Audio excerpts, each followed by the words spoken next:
पौष मास के व्रत और त्यौहार। यह माह भारतीय महीने का 10वां महीना है। इसी महीने में बहुत सर्दी पड़ने लगती है।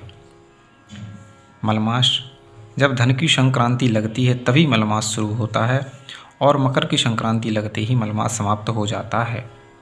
यह मलमास 1 माह का होता है। इसमें कोई भी शुभ काम ना करें। मलमास को शुरू हुए जब 15 दिन हो जावें तब एक दिन तेल के बड़े पकौड़े चील कौओं को खिला दें और फिर सब लोगों में बांट दें। ढाको तान दें, फिर कोई शुभ काम करें। सफला एकादशी व्रत विधि। यह व्रत पौष बदी एकादशी को होता है। इस दिन व्रत रखने वाले व्यक्ति पहले स्वयं स्नान आदि से शुद्ध होकर शुद्ध वस्त्र पहने, फिर भगवान को पंचामृत स्नान कराकर जल से स्नान करावें। वस्त्र पहनाकर उनका चंदन, धूप, दीप इत्र आदि से पूजा कर भोग लगावें और आरती उतारें। फिर ब्राह्मणों को भोजन कराकर उन्हें दान दक्षिणा देकर विदा करें। रात्रि में कीर्तन करते हुए जागरण करें। दूसरे दिन द्वादशी में पारायण करें। जो इस प्रकार व्रत करते हैं वे सभी बुरे कर्मों से बचे रहते हैं और फिर इस लोक में सब भोगों को भोग कर अंत में वैष्णव पद को प्राप्त होते हैं। इस व्रत के प्रभाव से हर काम में सफलता प्राप्त होती है, इसीलिए इसे सफला एकादशी कहते हैं। सफला एकादशी की कहानी बहुत पुरानी बात है। एक चंपावती नगरी में एक राजा महिष्मान राज्य करते थे। उनके एक लुम्प नाम का पुत्र था। वह बड़ा दुष्ट बुद्धि, दुराचारी और पापाचारी था। उसके डर से चारों ओर पृथ्वी पर हाहाकार होने लगा। इससे राजा ने दुखी होकर लुम्पक को देश निकाला दे दिया। तब लुम्पक जंगल में जाकर रहने लगा और जानवरों को मारकर खाने लगा। इस तरह वह बहुत सालों तक अपना जीवन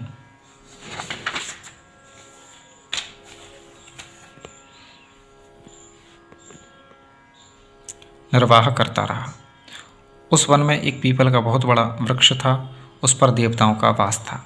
जब पौष का महीना आया तो लुम्पक को सर्दी ने दबा लिया और वह बहुत बीमार हो गया। 10वीं के दिन उसकी यह हालत हो गई कि वह चल फिर भी नहीं सकता। अतः रात्रि को भूखा प्यासा ही सो गया। दूसरे दिन वह जंगल में गया, परंतु बीमार होने के कारण कोई शिकार नहीं कर पाया। तब उसने वृक्ष से कुछ फल तोड़े और पेड़ के नीचे बैठकर रोते हुए भगवान से कहने लगा, हे भगवान, बहुत सा खाने वाला मैं प्राणी इन 2-4 फलों से कैसे गुजारा करूं? इससे उनको तुम ही खा लो। इन फलों के खाने से तो मैं भूखा ही रहूं तो अच्छा है। इस प्रकार वह दिन रात भगवान का नाम लेता रहा। चाहे कोई भूल से ले, चाहे द्वेष से ले, चाहे श्रद्धा से ले, कैसे भी ले, आकर नाम तो ईश्वर का ही है। उस दिन वह भूखा ही सो गया। इस तरह अज्ञानता में उसका उस दिन एकादशी का व्रत निराहार हो गया। अब तो भगवान उस पर प्रसन्न हो गए। दूसरे दिन सुबह भगवान ने एक सुंदर सजा हुआ घोड़ा भेजा। जब घोड़ा उसके पास आया तो तब आकाशवाणी हुई कि हे राजकुमार, तेरे द्वादशी के व्रत से मैं बहुत प्रसन्न हूँ, अतः तुम उस घोड़े पर चढ़कर अपने घर जाओ। तुम्हें तुम्हारे पिता का राज्य मिल जाएगा। यह सुन लुम्पक घोड़े पर सवार हो अपने घर गया और पिता ने उसे राजा बना दिया। हे द्वादशी माता, जैसे तूने लुम्पक को राज्य दिया वैसे सबको देना।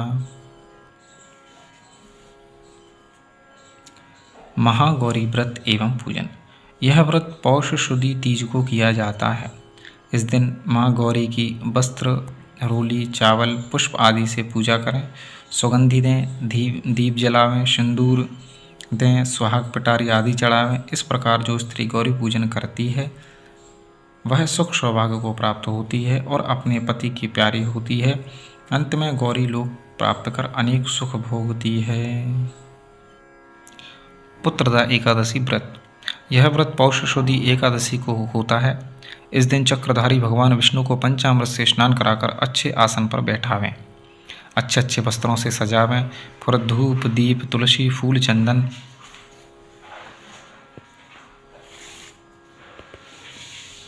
इत्र आदि से पूजा करें। भोग लगावें, आचमन करावें और आरती उतारें।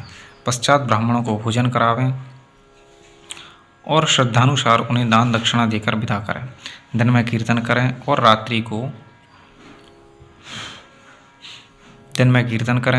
को जागरण करते हुए भगवान की मूर्ति के समीप ही सोवें।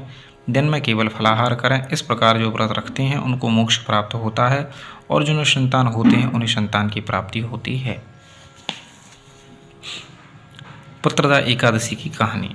एक समय की बात है कि भद्रावती नगरी में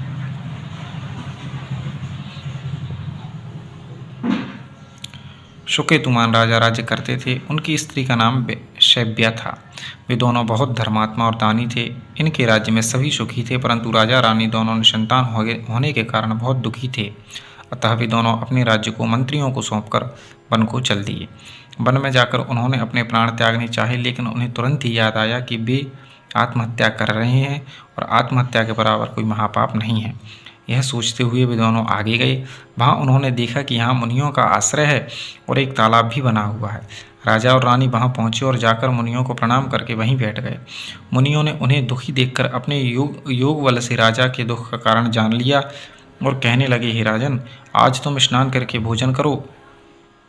कल पुत्रदा नाम की एकादशी है, अतः तुम दोनों व्रत रखना और भगवान विष्णु की पूजा करना। इससे तुम्हें एक योग्य पुत्र प्राप्त होगा जो 10 दिशाओं में कीर्ति फैलाएगा। राजा ने वैसा ही किया। व्रत के 1 साल बाद उनके एक बहुत सुंदर गुणवान पुत्र उत्पन्न हुआ। यह देखकर राजा रानी बहुत प्रसन्न हुए।